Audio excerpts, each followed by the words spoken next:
இன்னும் கொஞ்சம் சந்தனத்தை வைங்க. வெச்சு பிரயோஜனம் இல்ல, ரத்தம் நிக்கல. சந்தனத்தை விடாம வச்சுக்கிட்டுருங்க. இதை விட்டா நம்மளுக்கு வேற வழி இல்ல. என்னையா பேச்சு பேசுறீங்க நீங்க? விக்கிரகத்துல இருந்து ரத்தம் கசிஞ்சுக்கிட்டு இருக்கு, அதை வேடிக்கை பார்த்துட்டு சும்மா நிக்கிறதுக்கு இங்க வந்தீங்க. நாம சாதாரண மனுஷங்க தான். நம்மளால வேற என்ன பண்ண முடியும் சொல்லுங்க? உங்களால எதுவும் முடியலன்னா வெளியில போயிடுங்க. போங்க ராமச்சந்திரா. பாலு,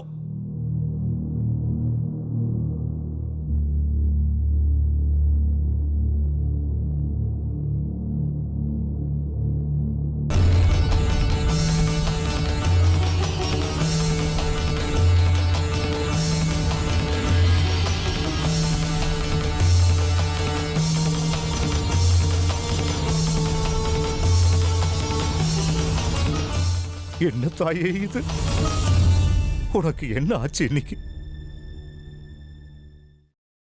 உன்னோட முகத்துல காயம் ஏற்படுறதா? இவ்வளவு ரத்தம் உன் முகத்துல இருந்து கசிகிறதா? இந்த மூவுலகத்துக்கு நீதானமா வைத்தியச்சியா இருக்க? உன் லீலையை என்னால புரிஞ்சுக்க முடியல. உன்னோட காயத்துக்கு நாங்க மருந்து போடுறது சாத்தியமாமா? எப்படி தாயே? யார இப்படி நீ சோதிச்சு பாக்குற?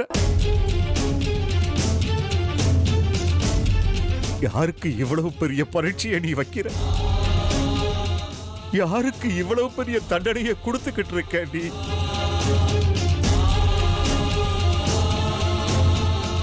கருணை காட்டு தாயி,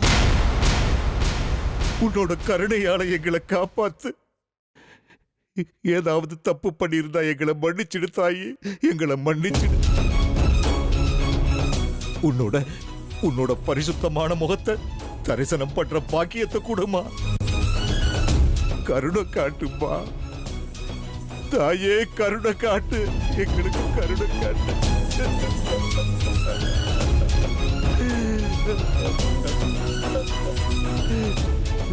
தாயே,